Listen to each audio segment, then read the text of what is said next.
Folks, after starting off the new year with the flu, which is an excellent way to start off your year, might I add, it's time to pull up our bootstraps and batten down the hatches and get ready to jump right back into the internet tomfoolery we cover on this channel. When I say the name Gordon Ramsay, I don't think any of us need any introduction or explanation as to who he is, but for those that are somehow not in the zeitgeist, Gordon Ramsay is one of the most well-known and beloved TV/now internet and social media chefs. If you do know him, you probably know him from shows like Hell's Kitchen or Kitchen Nightmares, even Hotel Hell. He built up a reputation for teaching terrible cooks and chefs how to properly cook and run restaurants. That's certainly a gross oversimplification, but if you don't know who he is going into this video, just for right now know that he's known for cooking really good food and being known for being good at it. That being said, for those who are in the know, there's one particular video that's been on the internet for a while now that you're probably aware of in some capacity, and that is, of course, Gordon's infamous grilled cheese video. Well, he attempts to make a grilled cheese. He succeeds in making a burnt cheese sandwich, but that's for later. I was originally going to talk about that video individually, but because it's so infamous, I wanted to see if I could, add something into the mix for this video as well, so that way it's not just beating a dead horse. And so I went looking, as I am wont to do, scanning through different videos and checking out different, TikTok and YouTube and any place that he's posted videos of him making recipes. And I've come to one conclusion: Gordon Ramsay doesn't really know how to make a sandwich in general. And of course, you're probably saying to your monitor right now, Noah, what the hell are you talking about? He's known for being one of the greatest chefs of our generation. How could he not know how to make a sandwich? Well, I'll show you.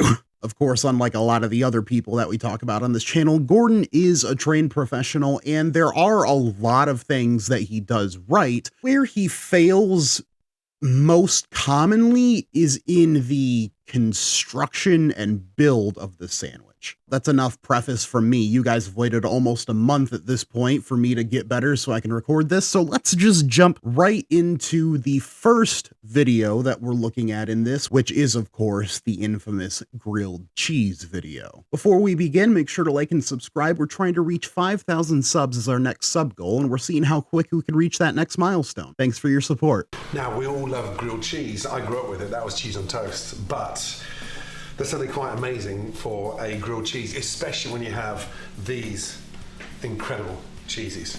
A Romano with pepperberry and Asiago. Beautiful. I mean, really beautiful. To do the ultimate grilled cheese. So the first thing you'll notice, if you know anything about cheese, these cheeses have a very, very high melting point. It takes a lot of heat over a lot of time to properly melt them. And that's partially due to the dryness of the cheese and the oil content. It's just a whole bunch of chemistry that I won't go into. What I'm saying is these cheeses need a lot of time to melt. Now the bread. The secret behind a great grilled cheese is to make sure the bread is not too thin.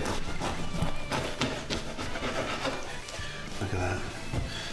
The beautiful, locally baked country bread.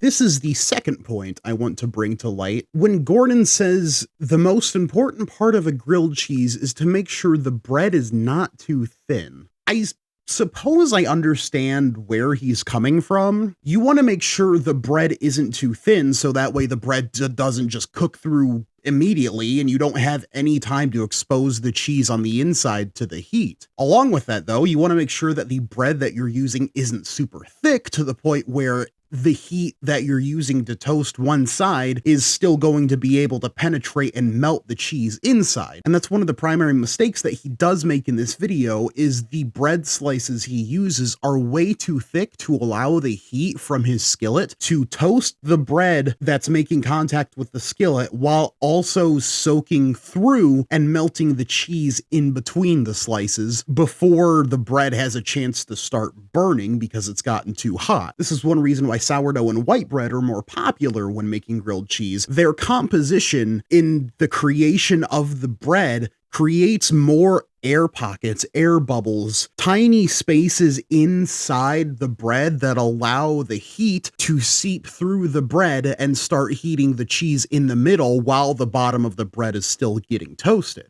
If you're using something thicker like a whole wheat or a rye that has a lot more grain in it, it can be harder to warm up the things on the inside because it takes a lot more effort for the heat to make its way through all those tightly knit pieces of grain.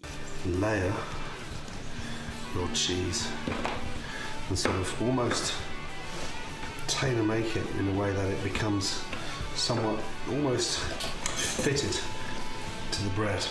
Why did he arrange the cheese like that? If I have a grilled cheese that has more than one type of cheese on it, I'd want my cheese evenly distributed throughout the entire thing rather than having the top half be one cheese and the bottom half be the other. Then that would dictate if you want to eat it in a way where you get both cheeses in every bite, you have to eat it in a very specific way.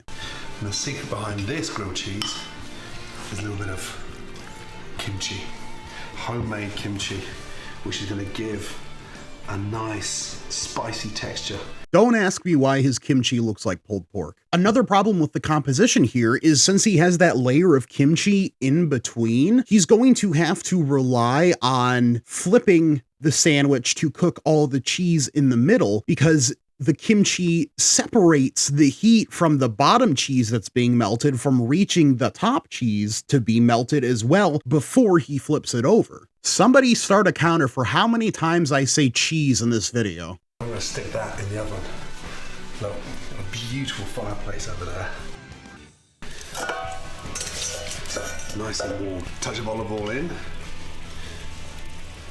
Beautiful. And here's Gordon's probably more fatal mistake in this video, toasting the sandwich in a cast iron skillet over an open flame. With a grilled cheese, you've probably heard the phrase cooking it low and slow. It is a process. You want to make sure that you're not quickly overheating your bread and burning it before you can melt the cheese, as I've said. And with an open flame like this, you can't really go low and slow. It's one heat or nothing. You don't have any dial or register that you can use to control the temperature over which your sandwich is cooking. Not to mention the cast iron skillet is going to retain that heat a lot more, so even after he pulls it off the flame, it's still going to be cooking that sandwich for a significant amount of time before he takes it out of the pan. Lift up. And there she goes. Now, as she cooks, start putting some weight on there and just pushing it down.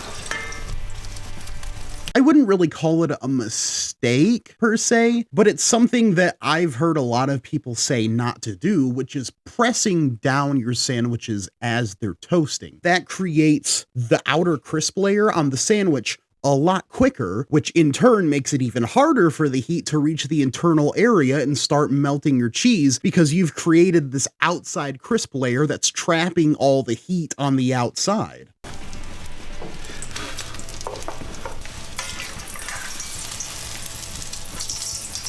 Turn that over.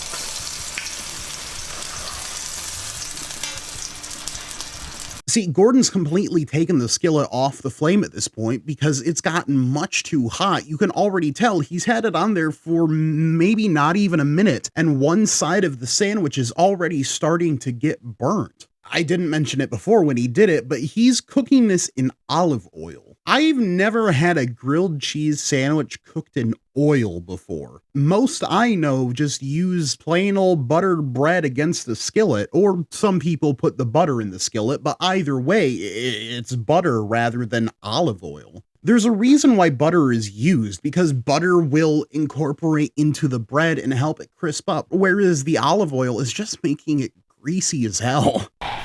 Beautiful. The cheese is melted. The cheese is melted. And this. Yeah, how crispy that is. Beautiful. Look at that. Look at that wonderfully delicious melted cheese in the middle. Nothing says melted like completely still blocks of cheese, right, Gordon? Gordon can say it's melted all he wants, and I know he's the expert, but I trust my eyes on this one. Oh my God.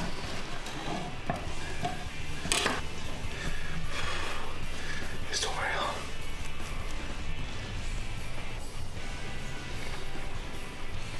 Oh my God. That's incredible.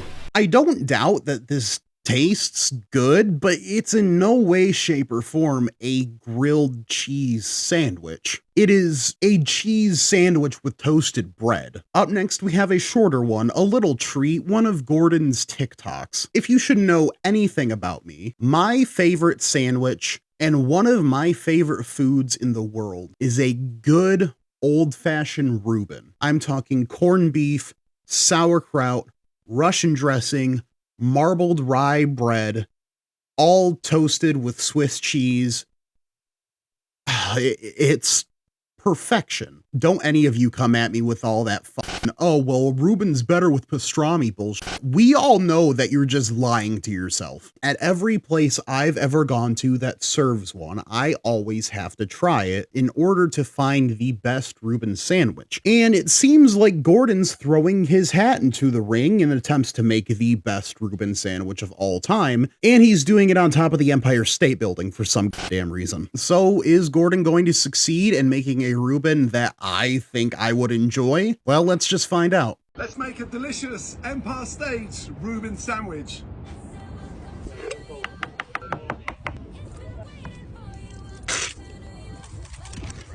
Already, I don't want to sound like an asshole snob. I'm not impressed with Gordon's.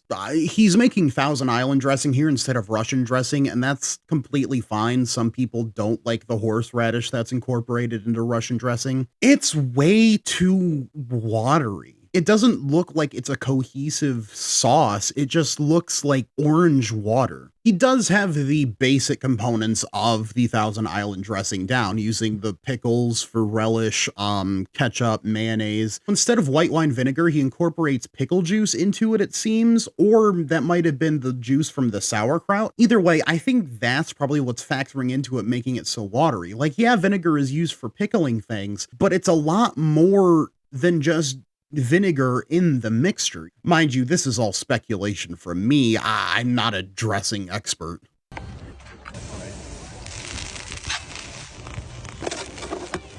I will appreciate the fact that he did grill the sauerkraut before putting it on the sandwich. I think having sauerkraut that's a little bit crispy and warm just adds so much more to the whole composition of the sandwich in general.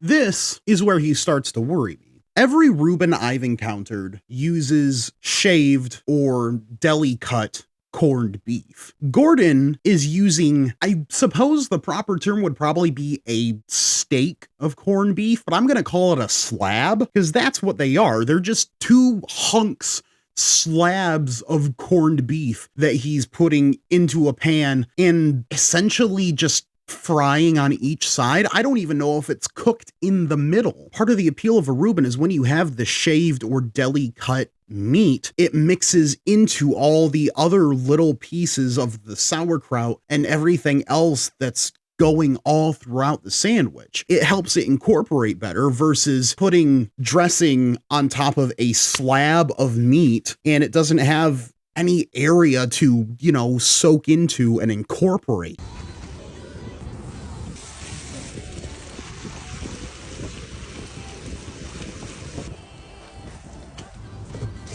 This just confuses the hell out of me. Gordon sometimes in his internet escapades falls into the trap of wanting to make stunt food, making something that looks wild and entertaining, like having, I put a cheese crust on the outside of my sandwich, or, you know, I drowned this thing in sauce. It doesn't look like he melted Swiss cheese on the outside of this bread. It looks like he has scrambled eggs glued to the outside of his bread. And it's the fact that now the bread isn't even toasted. It's just raw bread with cheese melted to the outside of it. Because there's no way in hell you'd be able to get a proper toast on that with the layer of cheese between the pan and the bread. And there is nothing I hate more than a Reuben that is not toasted bread.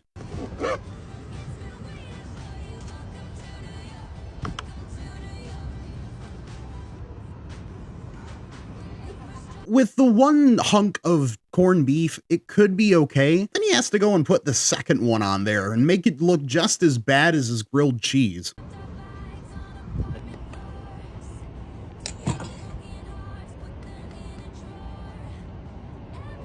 And then again, falling into more stunt food territory, he has to use essentially what's all of his sauce and putting it on the sandwich to the point where it's just drowning. This looks like something that Gordon would have criticized on an episode of Kitchen Nightmares for being too soggy, too, you know, it's not something that you would expect a high-class professional chef to make. And note how the video ends by him cutting it and not showing the inside of it, because I'm pretty sure you'd be able to tell that the inside of those corned beef steaks is not really cooked through all the way. Of course, I talk a lot of shit, but I would be willing to try this sandwich just for the sake of trying it. But we've got one more piece of evidence from the Gordon Ramsay Can't Cook a Sandwich saga, and that is from his channel from 2 years ago in a video simply titled Gordon Ramsay's Sandwich Recipes. This video is a compilation of a bunch of different sandwich recipes that he's making. It's got like a steak sandwich and a